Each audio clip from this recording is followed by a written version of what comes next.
In 1983, Craig Kaylor is in his junior year of engineering at Kansas State University when he meets beautiful first-year student Karen Lee Hetrick. Karen's younger sister, Lynn Denton, remembers the young couple falling madly in love.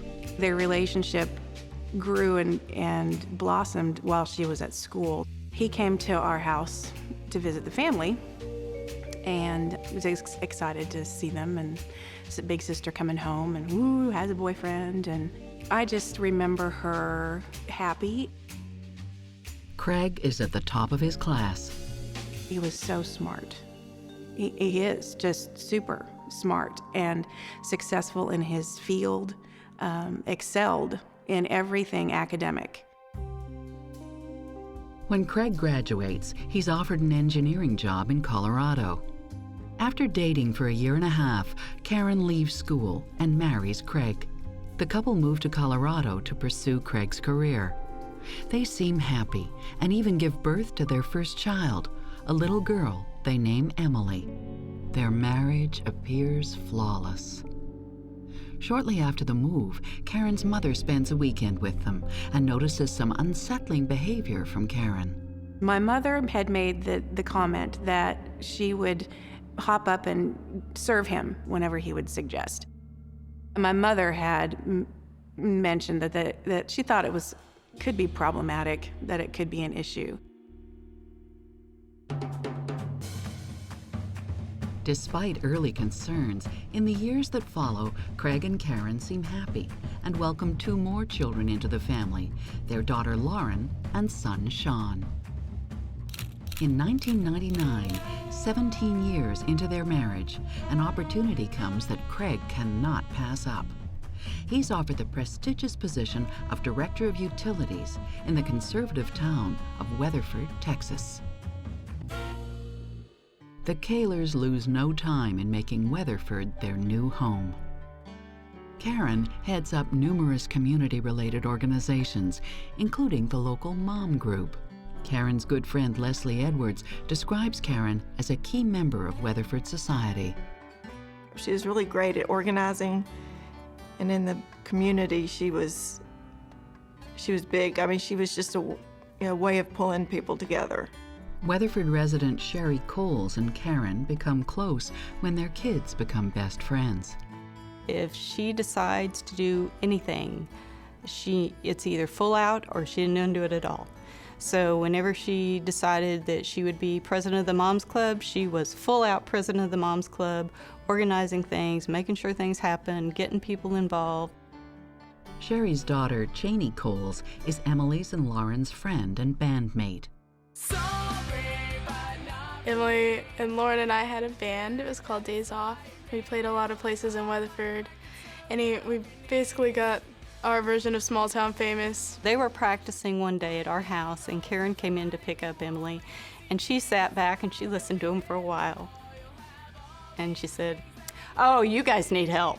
And that was it. She was in, and she was practicing with them, and she was teaching them, and she made sure they got their rhythms down and got their harmonies right. And from then on, she was the band mom. Karen was amazing. I love Karen.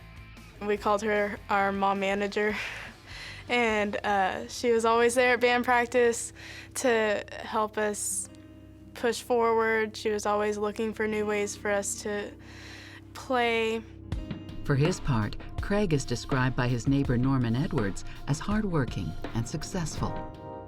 To me, Craig was just a normal guy. He liked to play baseball. We played baseball with the kids. He loved to take his son fishing. He even taught him how to fly fish, hunting.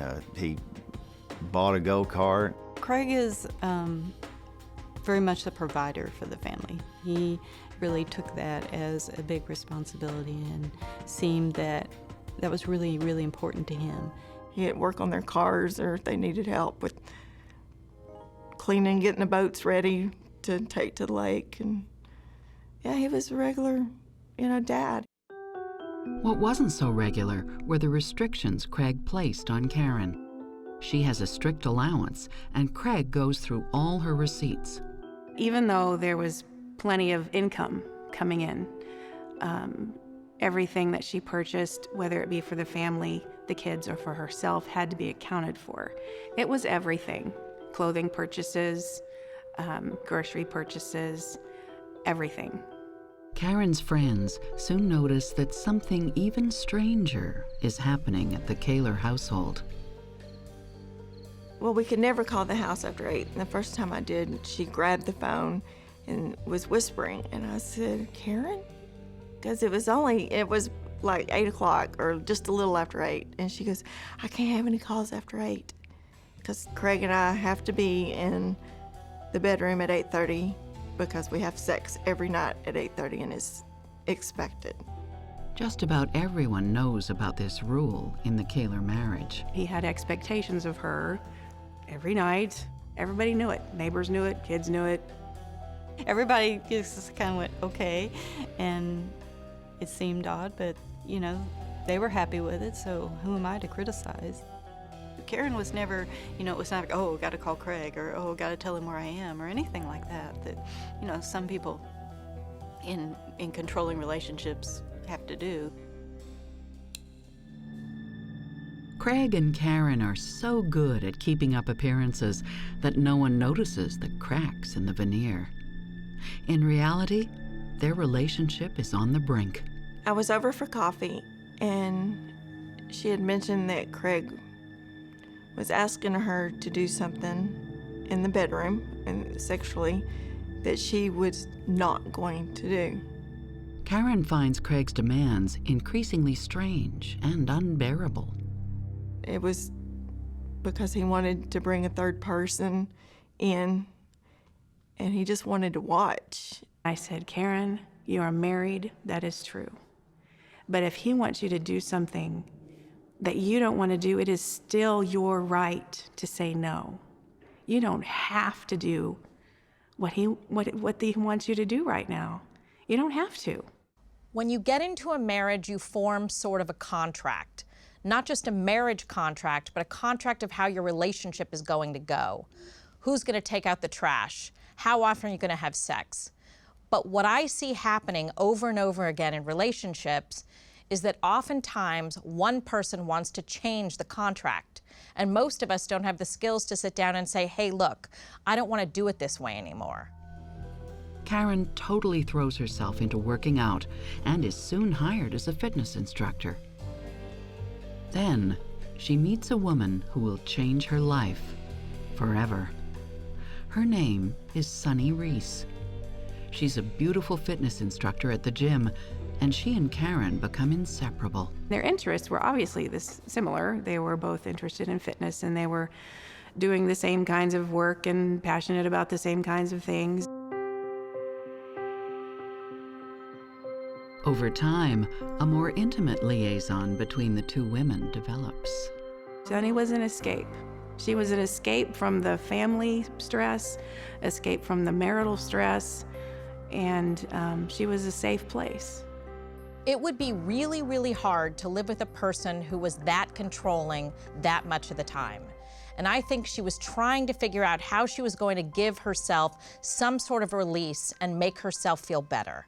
An unfortunate amount of the time, I don't think people necessarily go out in search of a new romantic partner. They go out in search of social support. But they create a risky situation as they do that and end up in an extramarital affair. Sunny and Karen's relationship, initially accepted by Craig, and maybe even created by him, is now out of his control. He is perturbed about it, but totally helpless. Craig was getting a little jealous because of, I guess, how close they were getting, and he knew Karen was falling in love with her. He had a plan for what he wanted this relationship to be like, and it didn't go that way, and it kind of blew up in his face. The conservative town of Weatherford still has no idea about the love triangle that is unraveling next door. Despite the turmoil caused by the affair, Karen and Craig still maintain the facade of a happy couple and charm their new neighbors in Columbia, Missouri. But the relationship deteriorates when Craig realizes that Karen is still in touch with Sunny. He begins to monitor her activities. Craig went through Karen's purse and found a birthday card, or it could have been a Valentine's card, I don't know, it was a card. And Sonny had sent it to Karen and just loved Sonny. I mean, it was just like a girls send each other cards for holidays, and he threw a fit. But he'd go through her purse, he would check her emails. The marriage comes to a head on December 31st, 2008, when Craig and Karen returned to Weatherford, Texas for a New Year's Eve party. Sonny is there. Well, that New Year's party, I wasn't there. I was in the middle of taking down my Christmas tree, and I get this call from Craig, and he tells me that my sister's doing horrible things, and I sympathize with him for a moment.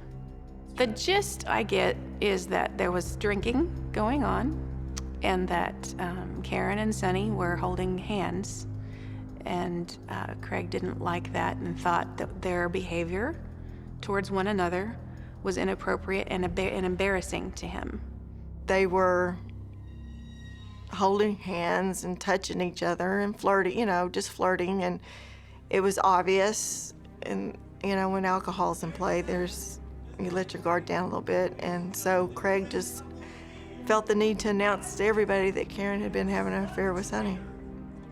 I think that she had reached her tipping point. I think she had decided that she didn't care anymore. She wanted to be free. She wanted to do what she wanted to do, and she didn't care who was watching.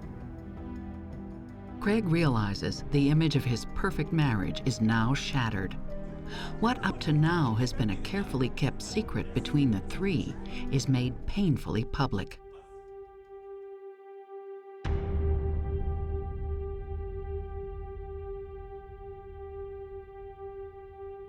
The fallout from the kiss leads to what friends describe as the worst New Year's ever.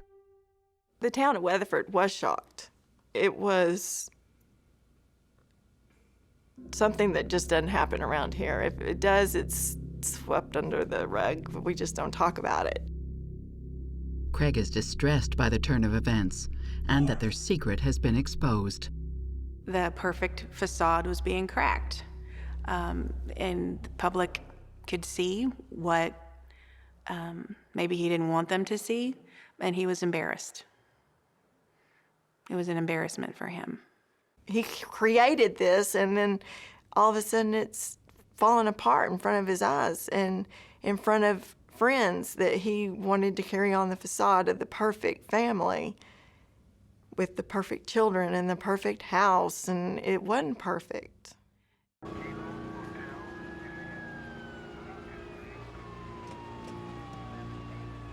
Craig shoots his ex-wife, Karen Kaylor, her grandmother, Dorothy White, and his two daughters, Emily, 19, and Lauren, 16. He shoots 7 times, and all 7 shots reach his 4 intended targets. They are all killed, except for Karen's grandmother, who dies 4 days later at the hospital.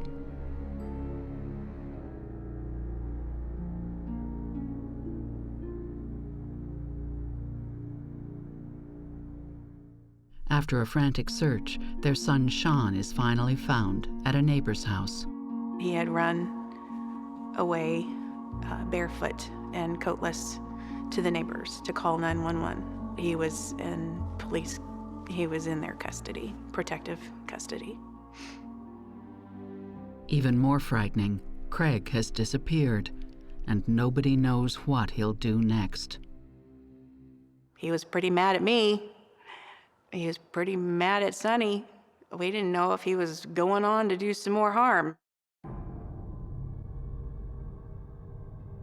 After an intensive 13-hour manhunt, Craig Kaylor is finally found, wandering on the side of a road, and is picked up by the Kansas Bureau of Investigation.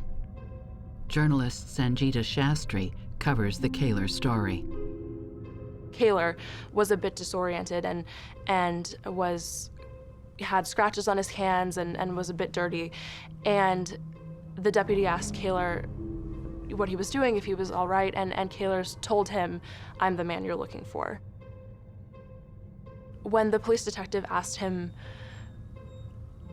questions about the night before, he told the detective, "I can't believe how fast you can lose everything." On November 28, 2009, Craig Kaylor shoots and kills his wife Karen, her grandmother Dorothy White, and their 2 daughters, Emily and Lauren. He's later arrested and charged with premeditated murder. It was the why of Kaylor's actions. Why had he done what he had done? Why had he committed the crime? The small town of Burlingame, Kansas, is gearing up for their largest court case ever. The murders have stunned the tiny, close-knit community. I got a sense of deep sadness and confusion as to what had happened and why it had happened. In December 2010, Craig Kaylor has his preliminary trial. He enters a plea of insanity, his only defense against the capital punishment charge. Whether or not he carried out the crime is not in question. The question is, was he insane when he did it? Friends and family notice Craig's unusual behavior during the trial. Given the opportunity to speak to me, Craig would. Just silly things, he would say. "It sure is a beautiful sunny day." I don't know if he was trying to use it as a double meaning, using Sonny's name in a comment to me, or I don't know. It was awful. As he walked by, he did speak to my husband, asked him how he was doing, which was odd. It was strange to me to see him, you know, I would think that he would just sit over there with his head down and, you know, just kind of go through the motions of the sentencing, but he would just, even the remarks he'd make to his ex-sister-in-law and things like that, he just really acted like nothing had happened. Everyone has an opinion about Craig's plea of insanity. I think he was very calculated. I don't think he's lost it. He's just, the facade of the perfect family is gone, so he doesn't have to pretend anymore.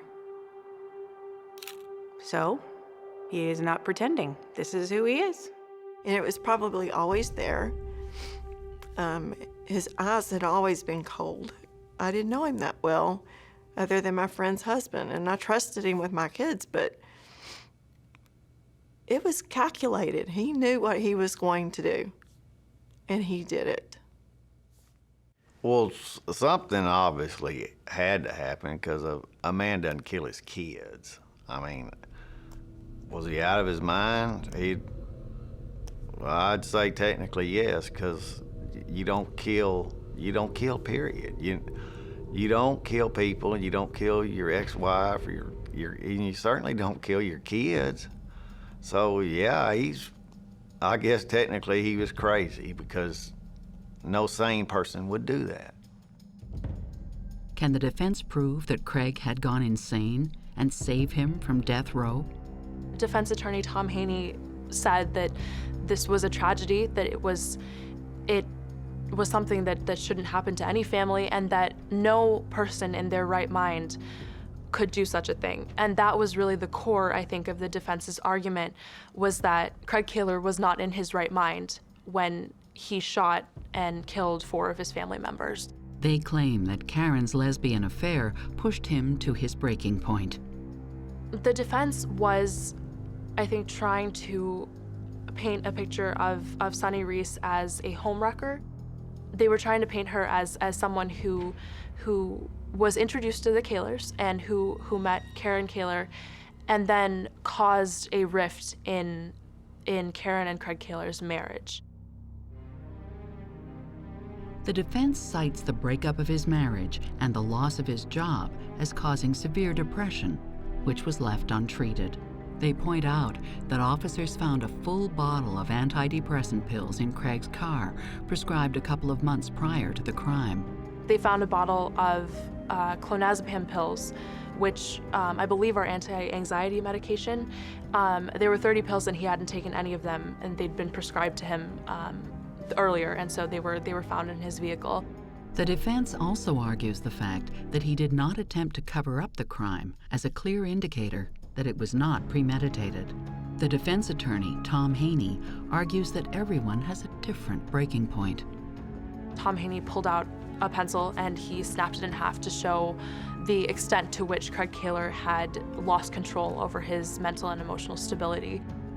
In this case, his mental state was the best argument they had, and he certainly had enough in his history to make most jurors probably sit back and take a deep breath and think about how they might have reacted had their spouse engaged in the same actions that Karen had engaged in and had their lives fallen apart the way that his did. Craig's best piece of evidence of his insanity is also one of the most frightening things about this case, and it's the fact that he killed his own children. There are jurors out there who do believe that no sane parent could pull the trigger and shoot his own children. It's uncertain whether the defense's argument that he snapped will be enough to save Craig from death row. In order to be criminally insane, a person has to have had no conscious awareness of what is happening in that moment. They aren't aware of driving up to the house, they aren't aware of grabbing the gun, and they aren't aware of shooting. The prosecution counters that the defendant knew exactly what he was doing. They describe Craig as a hunter, consciously planning to use the weapons in the house for a singular purpose: to eliminate his problems. The prosecution points to other clear and damaging evidence of Craig's planning. There was a lot of equipment in the car, in his Explorer. They found camping equipment, among other things. They found trail mix, there were maps in the car, they found a suitcase with money, and so the prosecuting attorneys used this as a sign that Craig Kaylor had planned out what he was going to do after he committed this crime and that he had planned the crime itself.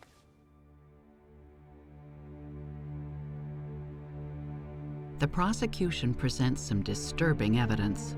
They claim that blood trails in the house indicate that Craig Kaylor tracked his targets in White's home with a semi-automatic rifle and moved room to room as if it were a hunt. He shot Karen and made her lay there on the floor and watch him chase the girls down and kill them. He made sure that she sat there and she could not move. He shot her in the back so she was paralyzed and could not move.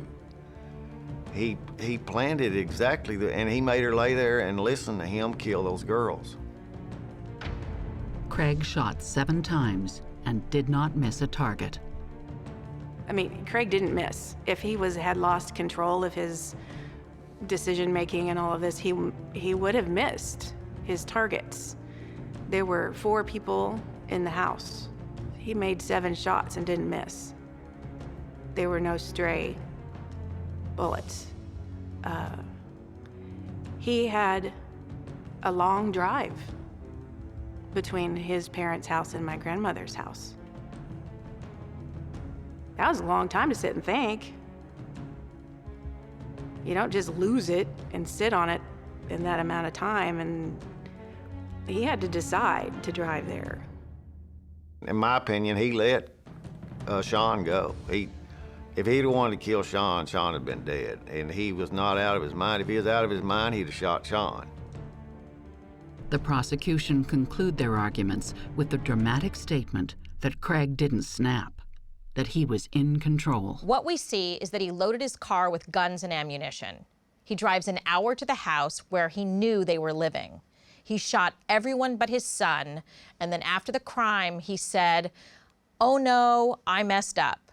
Those, to me, are all signs of somebody who was lucid and aware of what they were doing. Craig's fate now lies in the hands of the jury. Are they convinced that he's a regular American guy who lost his mind? Or is he a cold-blooded murderer?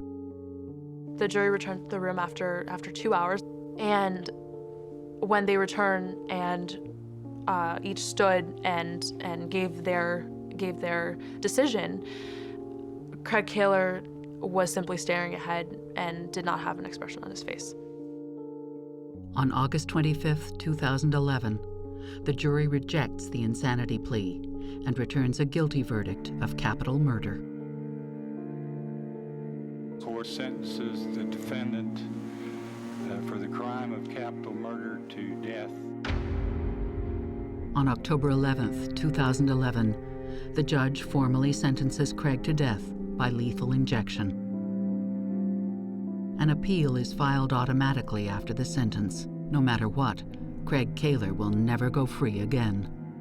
His son, Sean, remains in the care of his grandparents. The most frightening part of this case is you can have a man who is hardworking, seemingly connected to his family and his community, deteriorate to the point where he is taking a gun to his own children.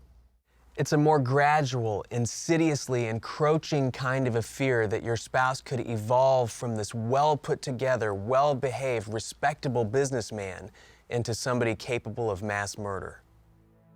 His old friends wonder if they will ever be able to forgive Craig. You know, if there was any sign of remorse, any personal responsibility being taken on his part, I might, but there's not. It's not. So I can't. I could feel sorry for him if I felt he felt something, but I don't think he does. I just don't see how Craig could have done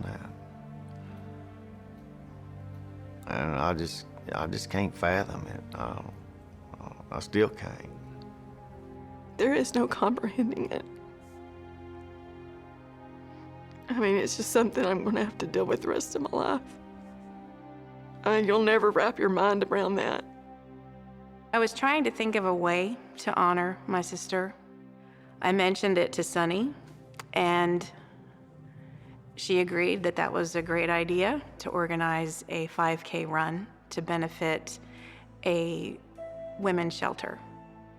The Karen K 5K was a one-time event, but personally, I try to do a 5K run around her birthday or Mother's Day to honor my sister and nieces and grandmother.